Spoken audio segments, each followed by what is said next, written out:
Dead of Bones by Terry Goodkind. What do you got in the sack, dearie? Abby was watching a distant flock of whistling swans, graceful white specks against the dark soaring walls of the keep, as they made their interminable journey past ramparts, bastions, towers and bridges lit by the low sun. The sinister specter of the keep had seemed to be staring back the whole of the day as Abby had waited. She turned to the hunched old woman in front of her. "I'm sorry, did you ask me something?" "I asked what you got in your sack." As the woman peered up, she licked the tip of her tongue through the slot where a tooth was missing. "Something precious?" Abby clutched the burlap sack to herself as she shrank a little from the grinning woman. "Just some of my things, that's all."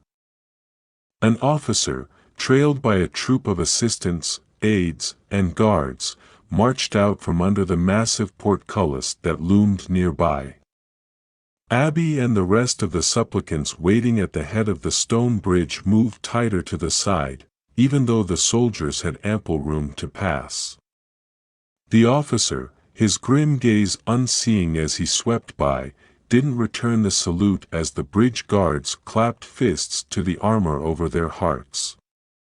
All-day soldiers from different lands, as well as the home guard from the vast city of Edindril below, had been coming and going from the keep.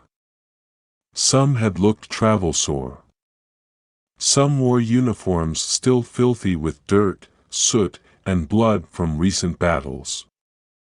Abby had even seen 2 officers from her homeland of Pendleton Reach.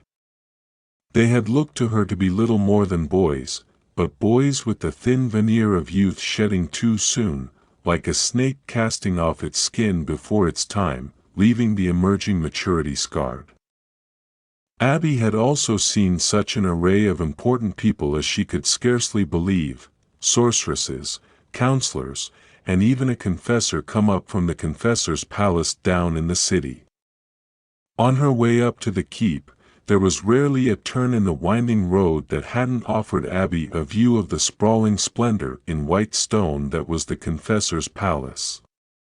The Alliance of the Midlands, headed by the Mother Confessor herself, held council in the palace, and there, too, lived the confessors. In her whole life, Abby had seen a confessor only once before. The woman had come to see Abby's mother, and Abby, not 10 years at the time, had been unable to keep from staring at the confessor's long hair. Other than her mother, no woman in Abby's small town of Coney Crossing was sufficiently important to have hair long enough to touch the shoulders. Abby's own fine, dark brown hair covered her ears, but no more. Coming through the city on the way to the keep, it had been hard for her not to gape at noble women with hair to their shoulders and even a little beyond. But the confessor going up to the keep, dressed in the simple, satiny, black dress of a confessor, had hair that reached halfway down her back. She wished she could have had a better look at the rare sight of such long luxuriant hair and the woman important enough to possess it, but Abby had gone to a knee with the rest of the company at the bridge, and like the rest of them feared to raise her bowed head to look up lest she meet the gaze of the other. It was said that to meet the gaze of a confessor could cost you your mind if you were lucky, and your soul if you weren't. Even though Abby's mother had said it was untrue, that only the deliberate touch of such a woman could effect such a deed, Abby feared, this day of all days, to test the stories. The old woman in front of her, clothed in layered skirts topped with one dyed of henna and mantled with a dark draping shawl, watched the soldiers pass and then leaned closer. "Do better to bring a bone, dearie. I hear that there be those in the city who will sell a bone such as you need, for the right price. Wizards don't take no salt pork for a need. They got salt pork." She glanced past Abby to the others to see them occupied with their own interests. "Better to sell your things and hope you have enough to buy a bone." Wizards don't want what some country girl brung em. Favors from wizards don't come easy. She glanced to the backs of the soldiers as they reached the far side of the bridge. Not even for those doing their bidding, it would seem. I just want to talk to them. That's all. Salt pork won't get you a talk, neither, as I hear tell. She eyed Abby's hand, trying to cover the smooth round shape beneath the burlap. Or a jug you made. That what it is, dearie? Her brown eyes, set in a wrinkled Leathery mask, turned up, peering with sudden, humorless intent. A jug? Yes, Abby said. A jug I made. The woman smiled her skepticism and fingered a lick of short gray hair back under her wool headwrap. Her gnarled fingers closed around the smocking on the forearm of Abby's crimson dress, pulling the arm up a bit to have a look. Maybe you could get the price of a proper bone for your bracelet. Abby glanced down at the bracelet made of 2 wires twisted together in interlocking circles. My mother gave me this. It has no value but to me. A slow smile came to the woman's weather-cracked lips. The spirits believe that there is no stronger power than a mother's want to protect her child. Abby gently pulled her arm away. The spirits know the truth of that. Uncomfortable under the scrutiny of the suddenly talkative woman, Abby searched for a safe place to settle her gaze. It made her dizzy to look down into the yawning chasm beneath the bridge, and she was weary of watching the wizards keep, so she pretended that her attention had been caught as an excuse to turn back towards the collection of people, mostly men, waiting with her at the head of the bridge. She busied herself with nibbling on the last crust of bread from the loaf she had bought down in the market before coming up to the keep. Abby felt awkward talking to strangers. In her whole life she had never seen so many people, much less people she didn't know. She knew every person in Coney Crossing. The city made her apprehensive, but not as apprehensive as the keep towering on the mountain above it, and that, not as much as her reason for being there. She just wanted to go home. But there would be no home, at least nothing to go home to, if she didn't do this. All eyes turned up at the rattle of hooves coming out under the portcullis. Huge horses, all dusky brown or black and bigger than any Abby had ever seen, came thundering towards them. Men bedecked with polished breastplates, chainmail, and leather, and most carrying lances or poles topped with long flags of high office and rank, urged their mounts onward. They raised dust and gravel as they gathered speed crossing the bridge, a wild rush of color and sparkles of light from metal flashing past. Sandarian lancers, from the descriptions Abby had heard. She had trouble imagining the enemy with the nerve to go up against men such as these. Her stomach roiled. She realized she had no need to imagine and no reason to put her hope in brave men such as those lancers. Her only hope was the wizard, and that hope was slipping away as she stood waiting. There was nothing for it but to wait. Abby turned back to the keep just in time to see a statuesque woman in simple robes stride out through the opening in the massive stone wall. Her fair skin stood out all the more against straight dark hair parted in the middle and readily reaching her shoulders. Some of the men had been whispering about the sight of the Sandarian officers, but at the sight of the woman everyone fell to silence. The 4 soldiers at the head of the stone bridge made way for the woman as she approached the supplicants. "Sorceress," the old woman whispered to Abby. Abby hardly needed the old woman's counsel to know it was a sorceress. Abby recognized the simple flaxen robes, decorated at the neck with yellow and red beads sewn in the ancient symbols of the profession. Some of her earliest memories were of being held in her mother's arms and touching beads like those she saw now. The sorceress bowed her head to the people and then offered a smile. "Please forgive us for keeping you waiting out here the whole of the day. It is not from lack of respect nor something we customarily do, but with the war on our hands such precautions are regrettably unavoidable. We hope none took offense at the delay." The crowd mumbled that they didn't. Abby doubted there was one among them bold enough to claim otherwise. "How goes the war?" a man behind asked. The sorceress's even gaze turned to him. "With the blessings of the good spirits, it will end soon." "May the spirits will that Dara is crushed," beseeched the man. Without response, the sorceress appraised the faces watching her, waiting to see if anyone else would speak or ask a question. None did. "Please, come with me, then. The council meeting has ended, and a couple of the wizards will take the time to see you all."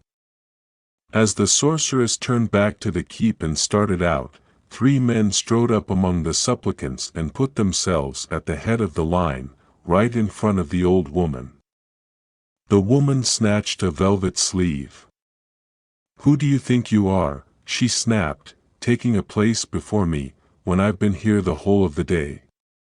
The oldest of the 3, dressed in rich robes of dark purple with contrasting red sewn inside the length of the slits up the sleeves, looked to be a noble with his 2 advisors, or perhaps guards. He turned a glare on the woman. "You don't mind, do you?" It didn't sound at all to Abby like a question. The old woman took her hand back and fell mute. The man, the ends of his gray hair coiled on his shoulders, glanced at Abby. His hooded eyes gleamed with challenge. She swallowed and remained silent. She didn't have any objection either, at least none she was willing to voice. For all she knew, the noble was important enough to see to it that she was denied an audience. She couldn't afford to take that chance now that she was this close.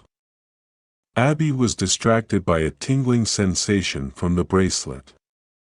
Blindly, her ringers glided over the wrist of the hand holding the sack. The wire bracelet felt warm. It hadn't done that since her mother had died. In the presence of so much magic as was at a place such as this, it didn't really surprise her. The crowd moved out to follow the sorceress. "Mean, they are," the woman whispered over her shoulder. "Mean as a winter night, and just as cold." "Those men?" Abby whispered back. "No." The woman tilted her head. "Sorceresses. Wizards too. That's who. All those born with the gift of magic. You better have something important in that sack, or the wizards might turn you to dust for no other reason than that they'd enjoy it." Abby pulled her sack tight in her arms. The meanest thing her mother had done in the whole of her life was to die before she could see her granddaughter. Abby swallowed back the urge to cry and prayed to the dear spirits that the old woman was wrong about wizards, and that they were as understanding as sorceresses.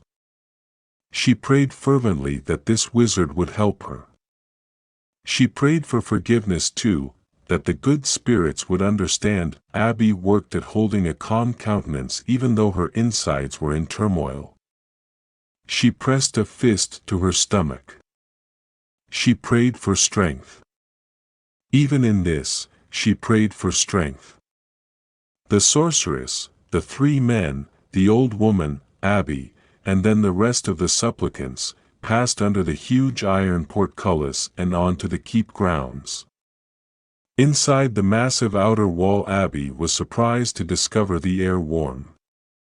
Outside it had been a chill autumn day, but inside the air was spring fresh and warm. The road up the mountain, the stone bridge over the chasm, and then the opening under the portcullis appeared to be the only way into the keep, unless you were a bird. Soaring walls of dark stone with high windows surrounded the gravel courtyard inside. There were a number of doors around the courtyard, and ahead, a roadway tunneled deeper into the keep. Despite the warm air, Abby was chilled to the bone by the place. She wasn't sure that the old woman wasn't right about wizards. Life in Coney Crossing was far removed from matters of wizards. Abby had never seen a wizard before, nor did she know anyone who had, except for her mother, and her mother never spoke of them except to caution that where wizards were concerned, you couldn't trust even what you saw with your own eyes. The sorceress led them up 4 granite steps worn smooth over the ages by countless footsteps, through a doorway set back under a lintel of pink-flecked black granite, and into the keep proper.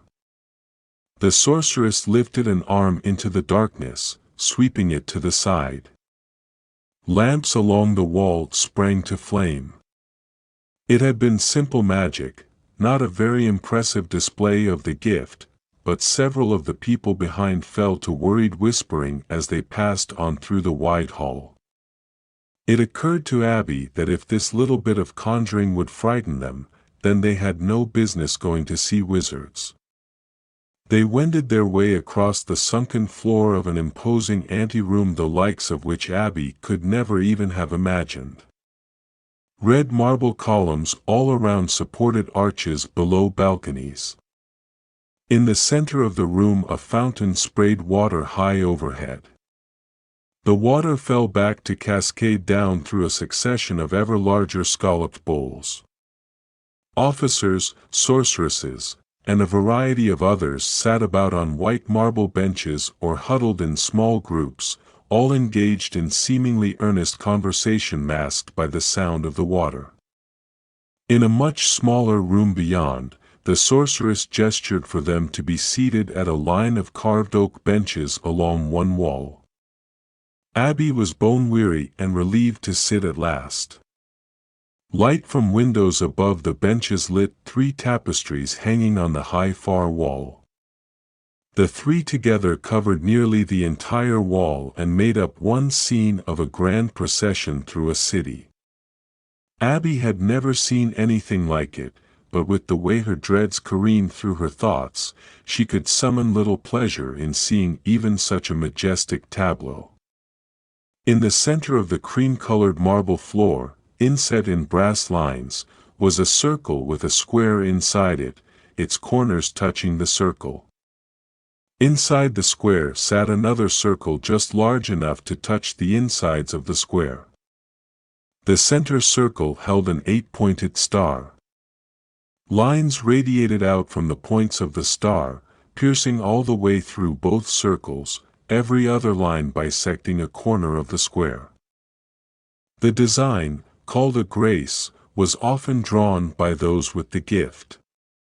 The outer circle represented the beginnings of the infinity of the spirit world out beyond.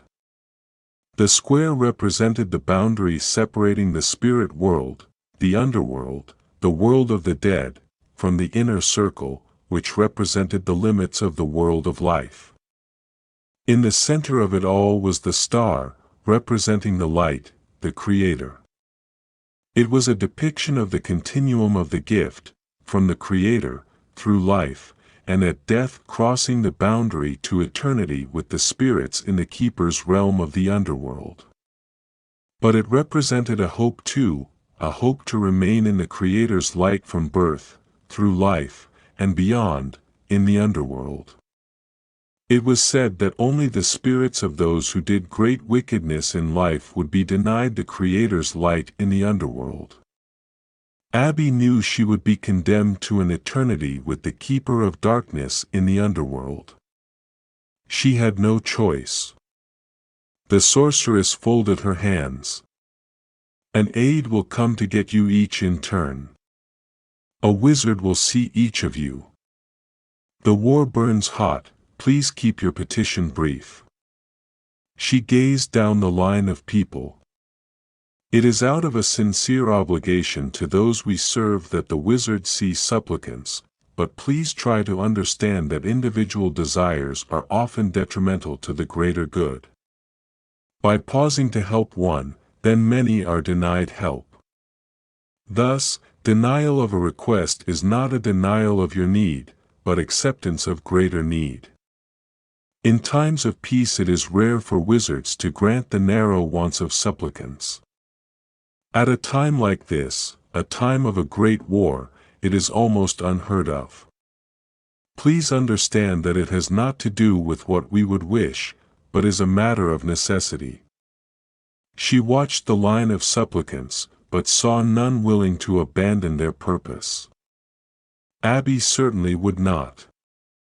Very well then. We have 2 wizards able to take supplicants at this time. We will bring you each to one of them. The sorceress turned to leave. Abby rose to her feet. Please, mistress, a word if I may. The sorceress turned an unsettling gaze on Abby.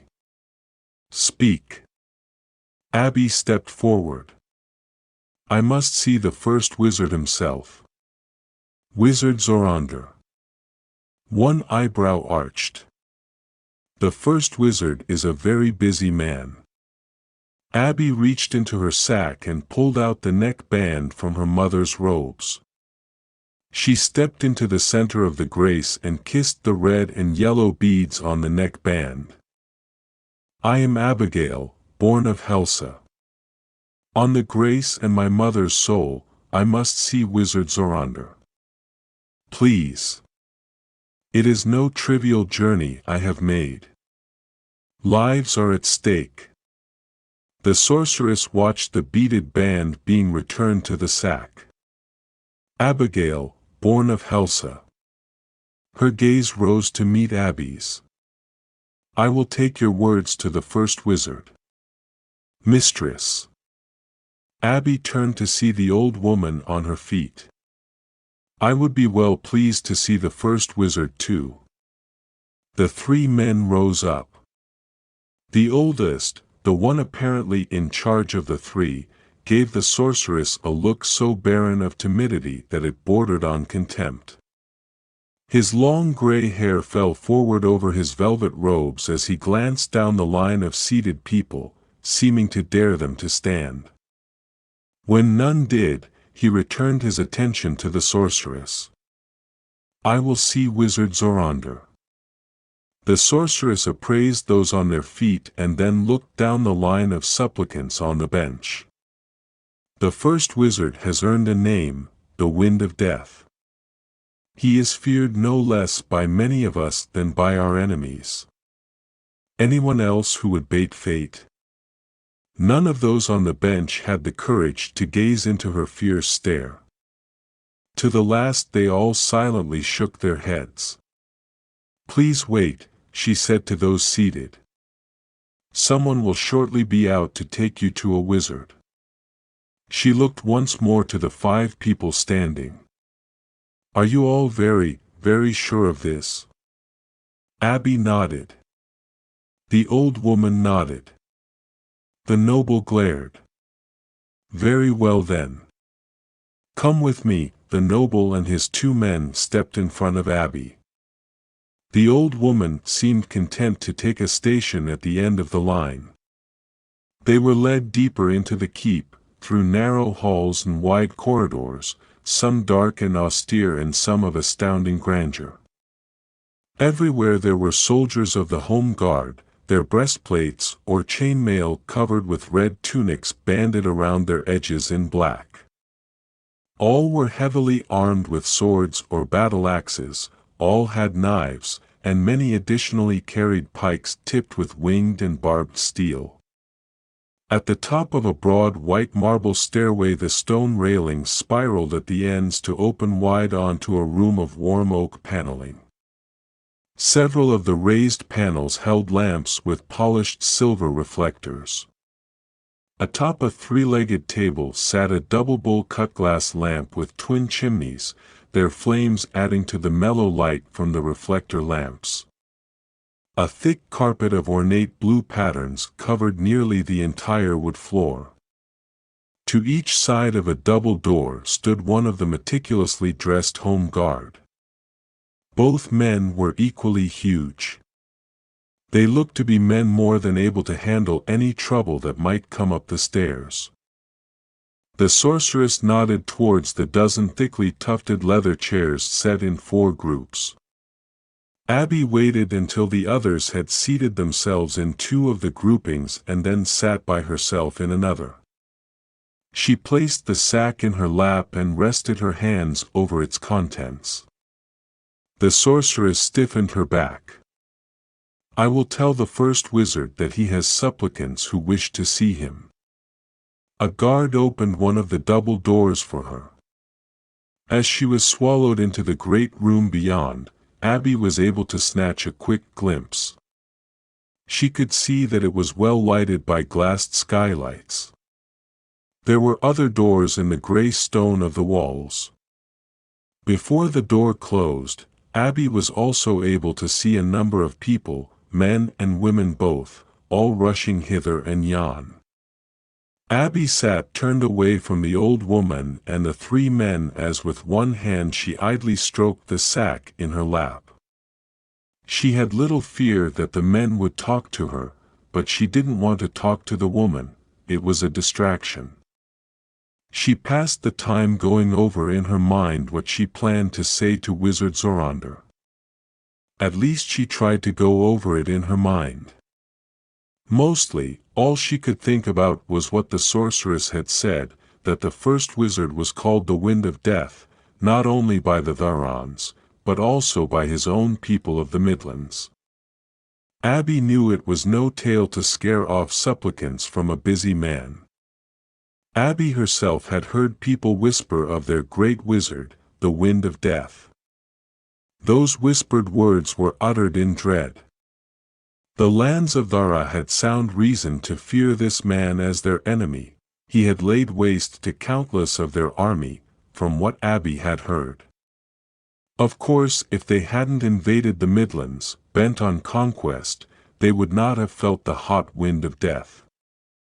Had they not invaded, Abby wouldn't be sitting there in the wizard's keep, she would be at home, and everyone she loved would be safe. Abby marked again the odd tingling sensation from the bracelet. She ran her fingers over it, testing its unusual warmth.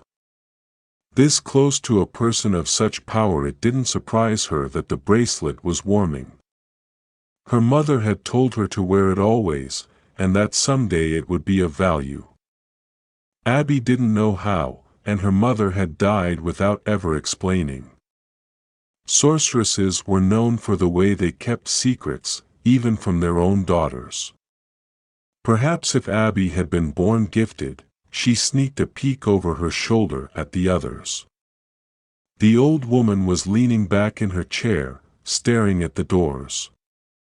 The noble's attendants sat with their hands folded as they casually eyed the room. The noble was doing the oddest thing.